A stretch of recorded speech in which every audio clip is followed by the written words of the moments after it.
विकास की प्रक्रिया में कोई समस्या नहीं।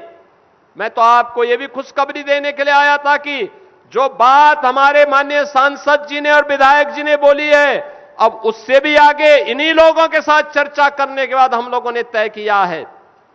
यानी गंगा जी के 2 ब्रिजेज के बाद डिफेंस मैन्युफैक्चरिंग कॉरिडोर के लिए भी हम लोगों ने लगभग 350 हेक्टेयर लैंड, यानी 350 हेक्टेयर लैंड का मतलब आप जानते हैं ना, लगभग ये 700 एकड़ लैंड और लगभग 200 एकड़ लैंड इंडस्ट्री क्लस्टर के लिए हम लोगों ने उन्नाव जनपद में ही तैयार किया है।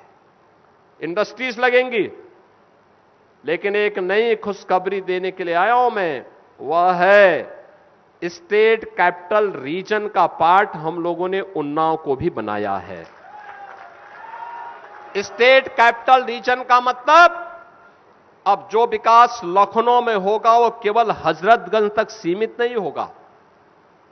हमने कहा था कभी अमर शहीद, अमर नायक वीर गुलाब सिंह लोधी देश को आजाद कराने के लिए उन्नाव से हजरतगंज तक पहुंचे थे, लखनऊ तक पहुंचे थे, और अब लखनऊ का विकास उन्नाव तक पहुंचेगा। उनके प्रति यही हमारी श्रद्धांजलि होगी।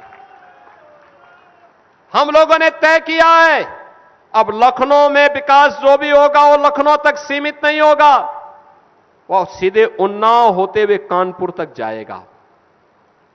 और इसके लिए जैसे दिल्ली के अंदर आप देखते होंगे, दिल्ली से देश की पहली रैपिड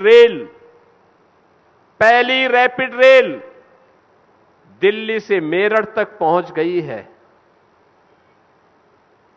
ऐसे ही हम लोगों ने एक प्रस्ताव तैयार कर रहे हैं, लखनऊ से हम उन्नाव होते हुए कानपुर तक रैपिड रेल के एक नए प्रस्ताव को लेकर के भी चल रहे हैं। एक रिंग रोड बनेगा पूरा चारों ओर। क्या लखनऊ, क्या उन्नाव, क्या हरदोई, क्या सीतापुर, क्या बाराबंकी, रायबरेली, ये सब जिले आपस में जुड़ेंगे और विकास में सबकी सहभागिता होगी।